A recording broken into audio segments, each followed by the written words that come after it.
Hello, I am Claudia Morales with my colleague Michele Glymph. On behalf of the music division, we are so excited to welcome jazz drummer, composer, band leader, producer, and educator Terri Lyne Carrington as the 2021 Library of Congress Jazz Scholar. In a field where female instrumentalists present is scarce, Carrington is a powerhouse three-time Grammy Award-winning recording artist, drummer, Doris Duke Award recipient, NEA Jazz Master, and founder and artistic director of the Berklee Institute of Jazz and Gender Justice. Dear Terri Lyne, welcome to the library. We are so happy to have you here. Thank you. It's my pleasure to be here. So Terri Lyne, as part of your engagement at the library and together with pianist Chris Davis and bassist Linda May Hano, you will present a virtual performance of the Terri Lyne Carrington, The New Standards. But before we dig into the pieces and composers, can you clarify for all of us what the jazz standards are? Yes.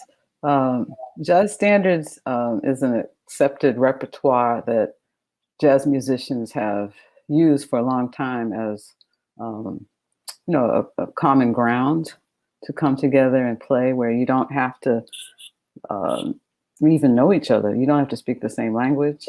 You can call a tune, and it's kind of a badge of honor where you have to know as many jazz standards as possible so that you don't get left hanging out there when people call tunes. These songs have come mostly from Broadway plays from, I guess, the 40s. And then some contemporary composers entered into this jazz standard canon. People like Wayne Shorter, Dave Brubeck, Herbie Hancock, of course, just so many people, John Coltrane, Miles Davis. But what we noticed is women were left out of the canon. So I'm not trying to suggest we don't play these beautiful compositions that everybody can bring their personality to and put their own spin on. And that's one of the great things about these standards. They're kind of an open canvas, the way they were constructed. But we are suggesting alternatives to this canon, and not just alternatives by women, which is what our focus is with the book that we're creating, which is New Standards, 100 Lead Sheets by Women Composers, but also alternatives stylistically, so that some of the modern approaches to composing can be eventually considered standard too. Mm-hmm, mm-hmm. So for this program, you have a all-women composer program that includes pieces from great female composers, including Mary Lou Williams, Jerry Allen, Maria Schneider, Frances Spaulding, among others. So what was your inspiration for the song and composer selection? Well, one correction is that the performance is actually not just trio. It starts off as a duo, then it moves to trio with Chris and Linda, and then Tia Fuller is added, so it becomes a quartet. And we also have an emerging artist, Devin Gates, who plays bass and sings one song. So there are 5 people involved in the performance, and there are different configurations of these people. And the repertoire is repertoire that I've chosen from the book that we're working on now, which will be 100 songs by 100 women composers. But we offered a preview to this book, which was offered, I guess, about a year ago now, online as a free download. And those are the songs that we're focused on for this performance. So those are songs that have already been offered as a preview. But right now, I'm very excited about the 100 songs because they're so varied, and people all over the place, Canada and Japan and France, as well as, of course, American composers. Terri, I have one question. The late pianist and composer Jerry Allen had a strong influence on your career. What was your relationship with her? Well, Jerry, was a peer of mine, even though she was, I don't know exactly how much older, but I don't think it was quite a decade, but somewhere in there. And I met her when she was at Howard University, and I was, I don't know, maybe 14 or something like that.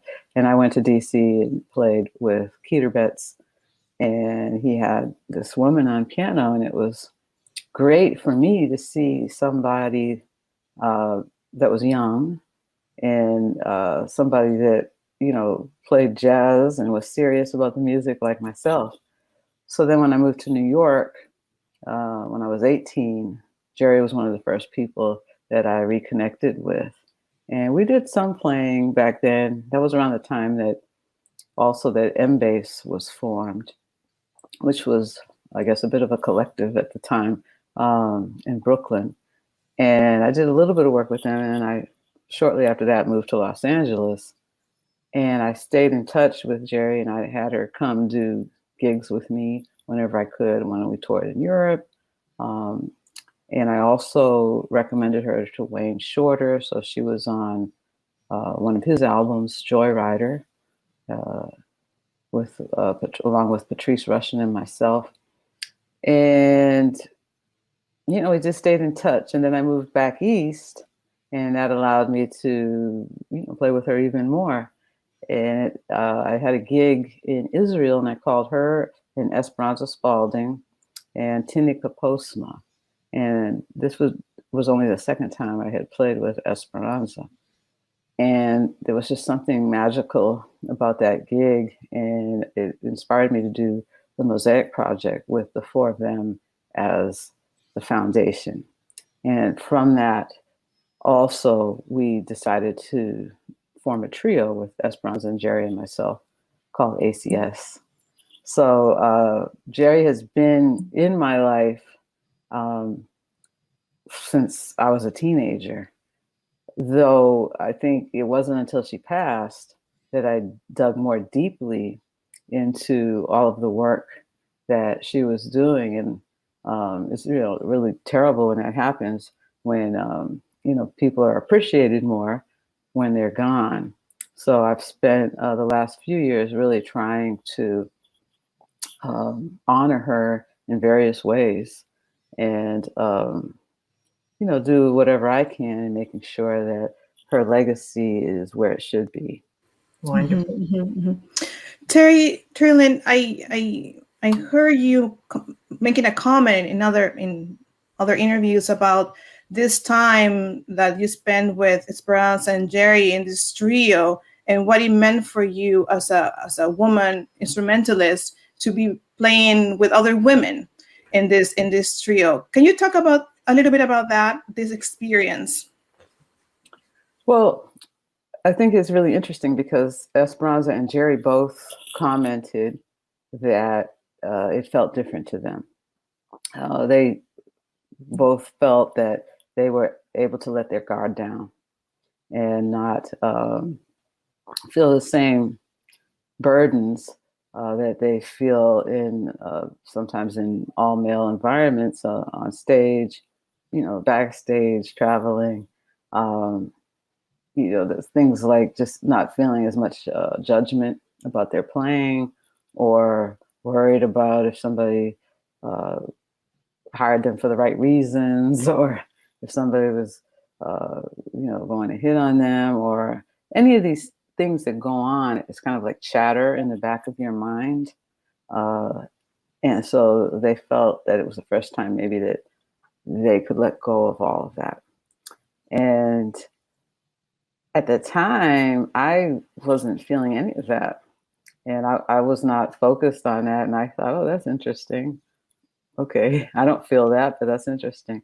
And then later, I think I look back at that and feel like, it's possible that actually I'm certain on some level that I was burying, some of those same feelings, and that it's been, a woman's sure way to success is to kind of, replicate the dominant culture. And so I realized that those things could have been going on for me all of these years. And I was just ignoring it because that was the way I needed to be successful. And it actually worked for my personality type. It wasn't, I wasn't sensitive to those things so much. But now looking back, I wonder what parts of myself I wasn't accessing, due to having to fit in a certain way. Mm-hmm. So them saying that really, even though I was not necessarily in agreement, really became an aha moment for me, and a light bulb went off. Mm-hmm. Let's go back to the early days. Okay. I'm curious about your childhood. By age 10, you had a union card from the Massachusetts Music Association, and by 11, you had a full scholarship to Berklee College of Music. How was growing up as a child prodigy affected your career as it is today? Well, I never really embraced that term. I'm just one of those people that I don't embrace labels in general. I never liked prodigy, but I never liked jazz either until more recently.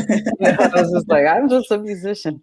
But my dad always says you can't run away from who you are, and so I think a lot of things happened to me when I was young, really not because of some kind of prodigy aspect to my early career, but more because I had access to these legendary jazz musicians, to the jazz stage, and because of my father. So once again, patriarchy is in play, but this time it worked in my favor. Mm-hmm. And he knew everybody because he was a jazz musician too. And he was able to say to them, listen, my daughter can play, and, give her a chance, give her opportunity. I wouldn't lie to you. And so they did. And I guess what I come away with is that there were other young women that probably had the same potential, but didn't have the access, didn't have that kind of support or mentorship. And so that's, something that I use just to explain to people how things have to change, and how things have to be different, and why one reason why some of the things are the way they are. And as a young musician, as a young child growing in this environment, did that idea ever came to you? I'm surrounded by not all, but mostly male musicians, and I'm a girl. Did that ever come to you in that sense? Did you find that different? I never thought about it, and was an honest answer, and I feel irresponsible because I said that for about 40 years, not 40, maybe 30, 35 years. That's something I never thought about.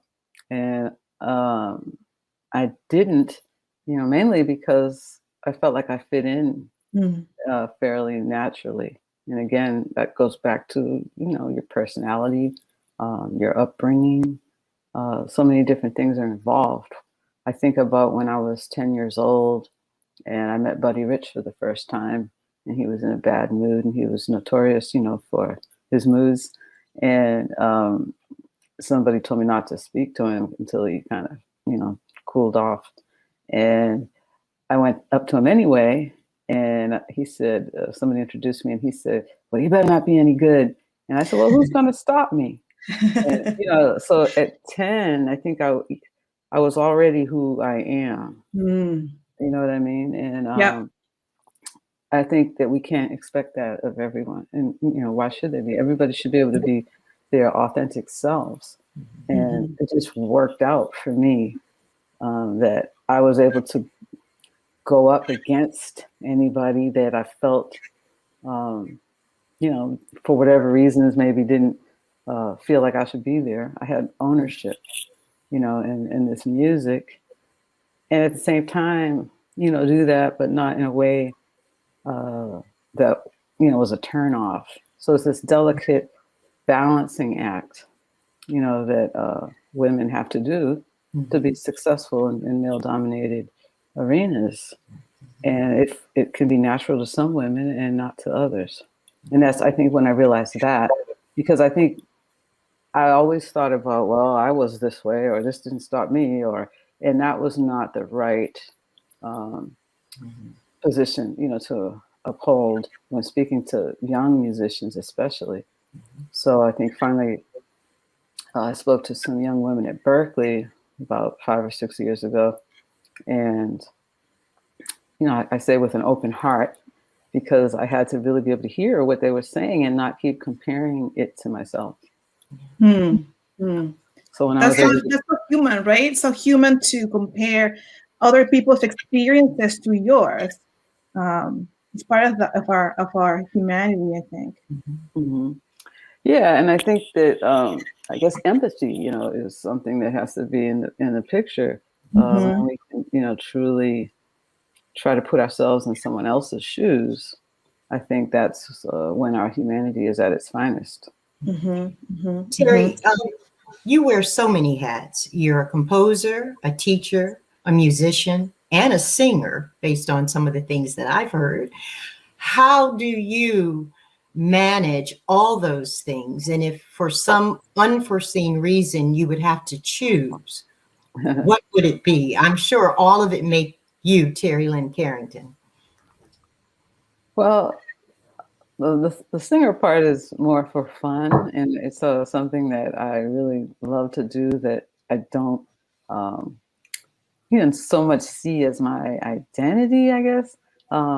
Meaning, I mean, I love it as much as I love playing, maybe more sometimes, but I don't feel that I have an instrument, so I don't claim that as part of my,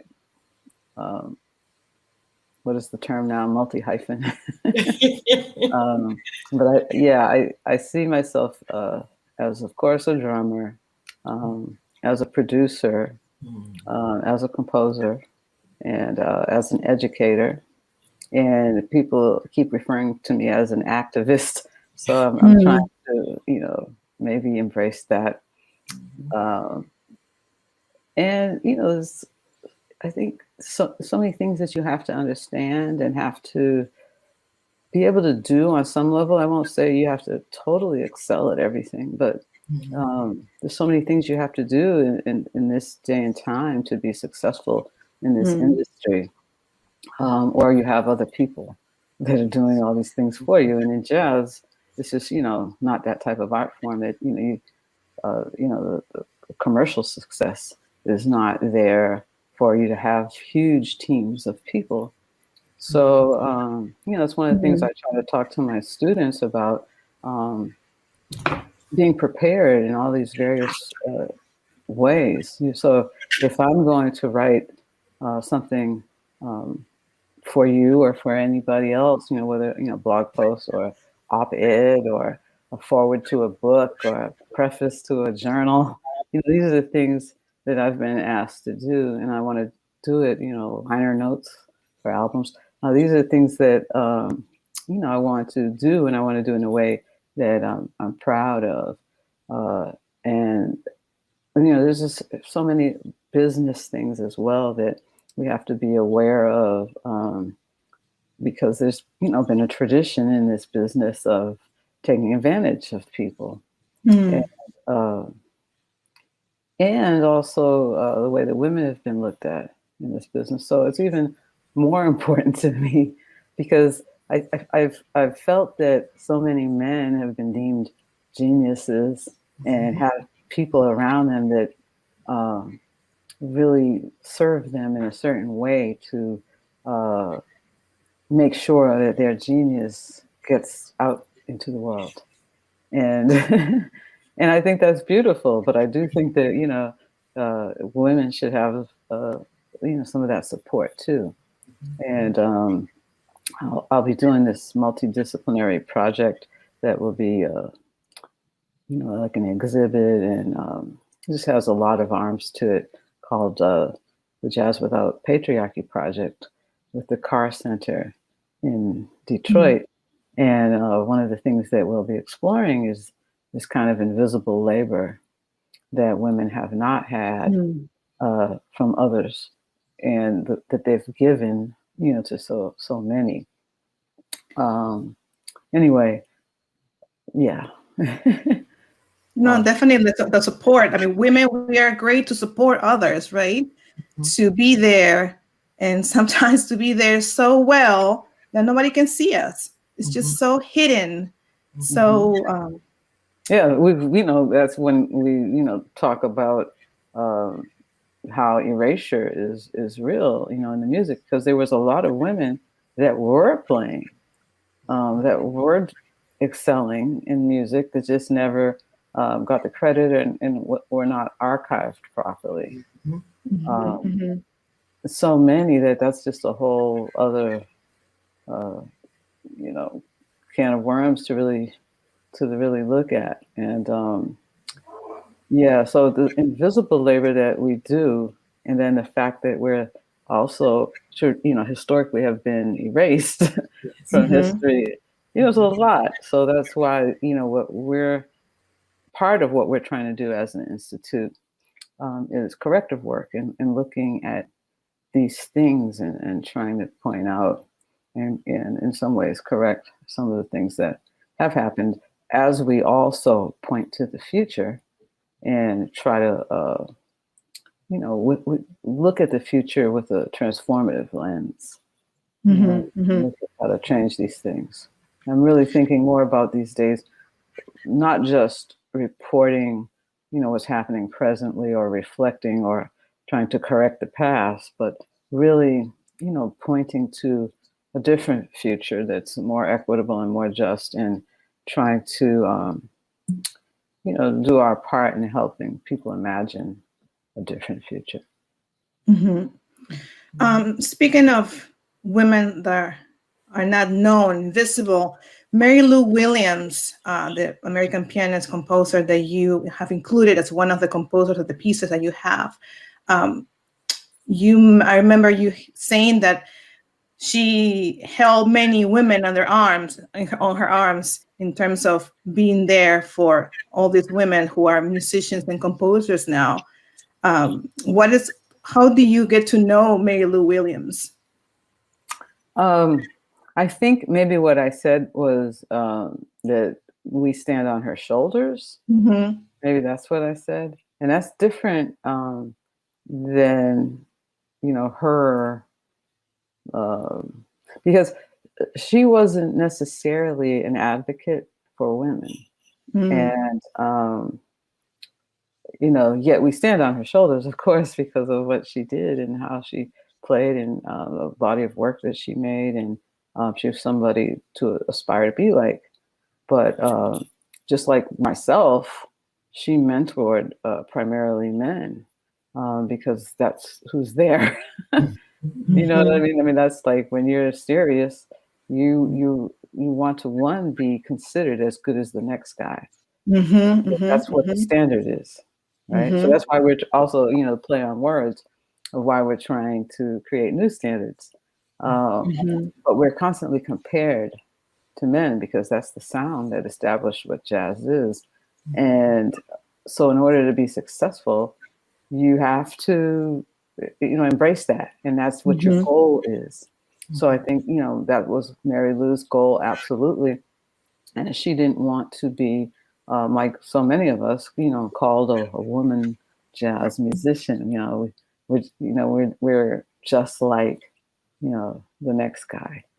And within that, sometimes that can stifle our understanding of the struggles of other women that aren't considered, just as good as the next guy.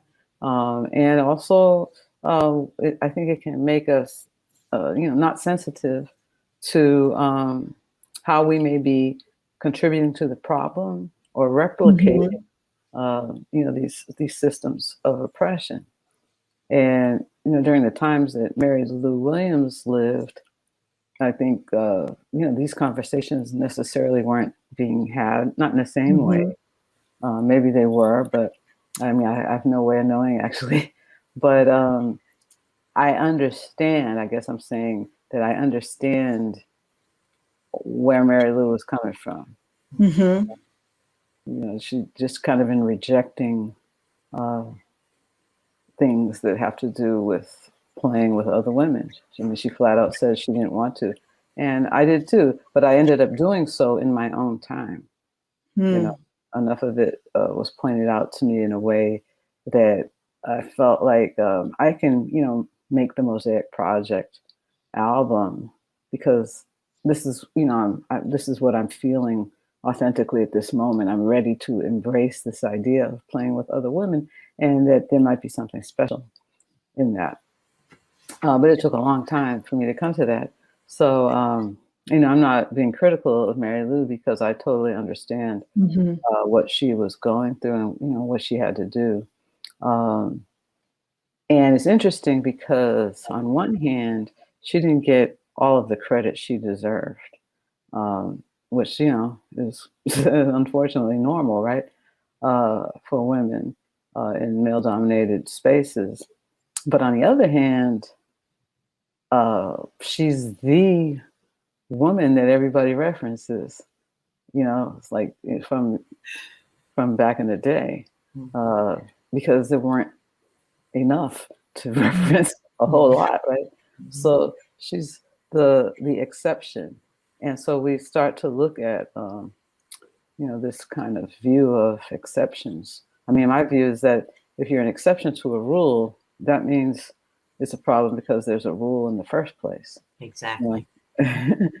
Yeah. So what's interesting is how somebody like Mary Lou or even myself was comfortable, with being an exception. And I think, that's where we look at how we have contributed to or benefited from oppressive structures, of, in this case, sexism or misogyny, and also how that has, same thing has happened with race, with racism. And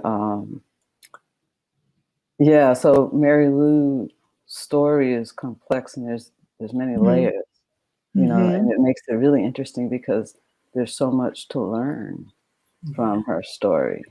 Uh, and at the same time, lift her in making sure that people really truly understand her genius. Mhm. You said something that made me think of this question. What do you think is the role of music in race and gender justice? The role of music. Um, well, firstly, I don't think music is separate from life. Okay. I Mhm. think that in certain African cultures, there's no word for music. This was pointed out to me by Sona Jobarta, who's a master kora player. She's the first woman that has, been deemed the master kora player uh, from the griot tradition and the griot families. There's only, I think, 6 griot families that produce, these master musicians. So when she said that, that really made me think about this. I mean, we use language because we have to, Mhm. but when we look, sometimes things, didn't have words. Mhm. So if music didn't have a name, it was just a part of the function of life. Um, I ponder, over that.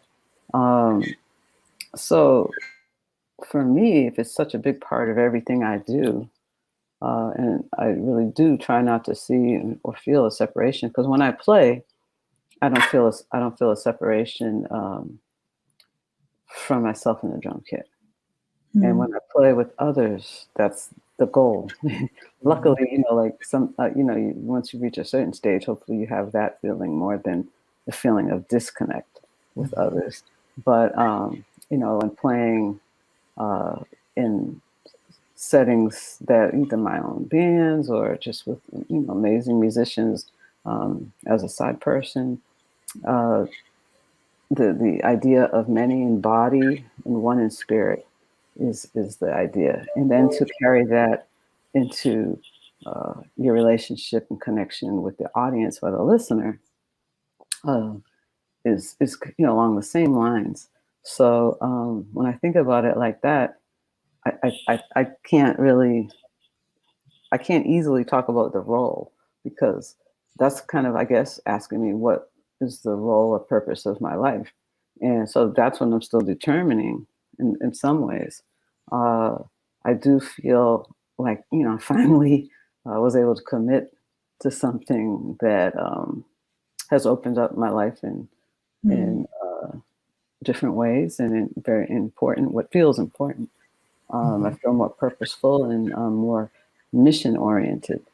So that's going to reflect in the music I create.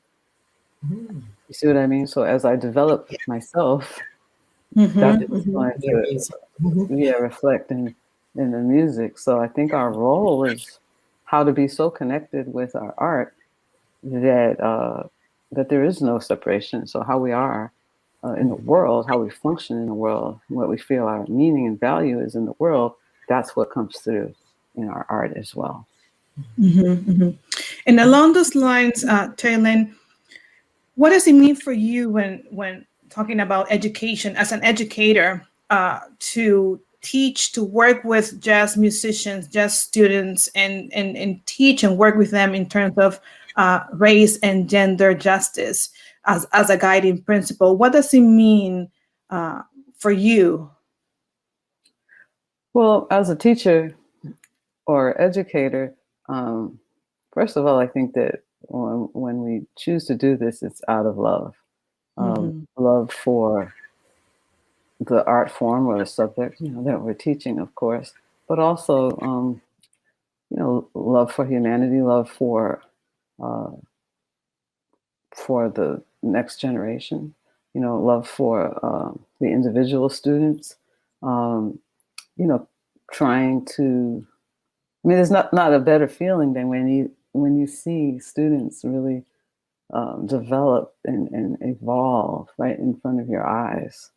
I think for the longest period, I got my musical satisfaction from playing on stages and, you know, hopefully affecting people in a positive way.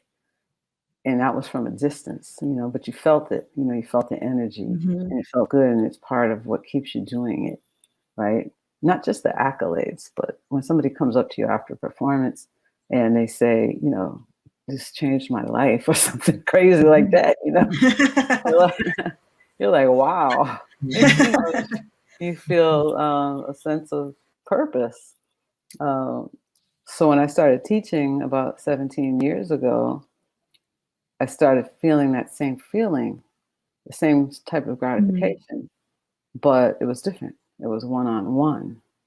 And at that point, I realized, okay, you know, I have to balance, you know, my life with teaching and performing, and I don't want to have to ever choose one or the other. I feel it's important, you know, for me to do both. And then we really get into the responsibility that teachers and educators have, and how, I think unknowingly in many ways, but how, you know, in jazz education, you know, it's been irresponsible with many things, developing, you know, this merit system, merit-based system that determines, you know, who has entry into jazz education, not based on the very things that, you know, or the, you know, foundational characteristics of the music in the first place. So you have these situations where, well, one, it became commodified, jazz education, so that immediately affected some communities unfavorably, right?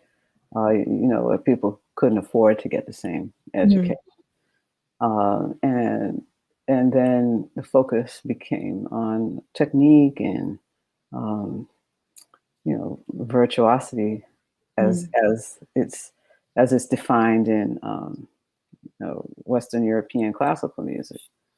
So I think we have to really reassess jazz education and be able to put more importance on some of the things that were hugely responsible for the music being created in the first place. And something simple like the blues, I see less and less importance on that, on understanding it musically and culturally. So I think we have to really assess where things have gone and maybe redirect some of this. And also, we're responsible as institutions to hire, the people that can really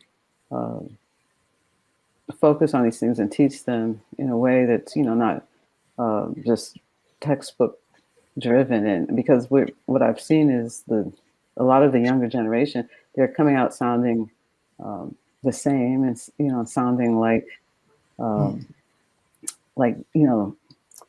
these were the things they focused on. And, things like the blues and the history of the music and the cultural context have, almost been erased as well. So I don't know how you have a music or an art form without the cultural context, that it was created. And so we're not studying history as much. And when you look at European classical music, from what I've heard, you study these composers in history classes,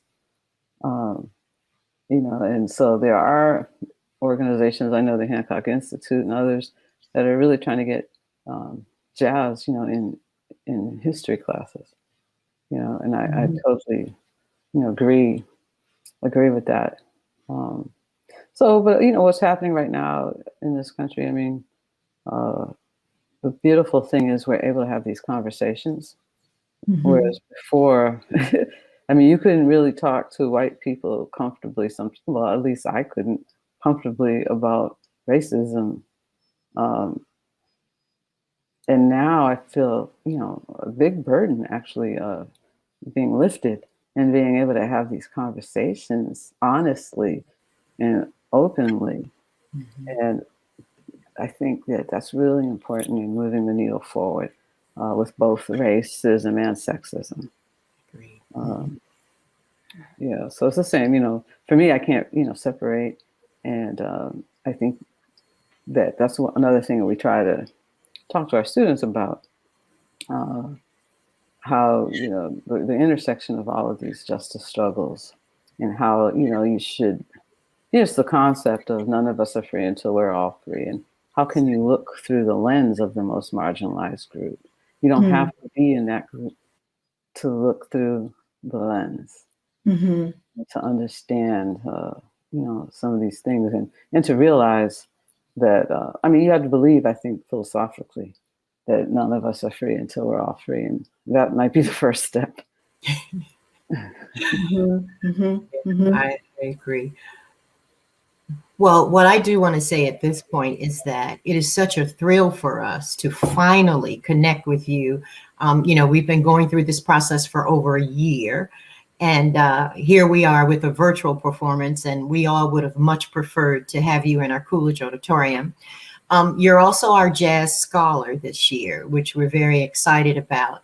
Unfortunately, you can't come to the library to do your research, but we want to extend an invitation, an open invitation to you, to our institution once we open, and we would be happy to pull any material that you would be interested in viewing. So you have an open invitation to the Library of Congress. So feel free to drop by, contact Claudia or myself, and we will lay out the red carpet for you. Oh, thank you. That's I so look forward to when that can happen. Yes. That will mean a lot, right? I mean that life is coming back to the way we know it. But yes, I really look forward to digging in the archives and just exploring things. So I will be in touch on that for sure. Absolutely. Sounds great. And for the ones who are at home, don't forget to tune in on Saturday, April 24th for the virtual performance of Terri Lyne Carrington. So that will be fantastic. And so we'll see you until the next time. Thank you. Thanks for having me.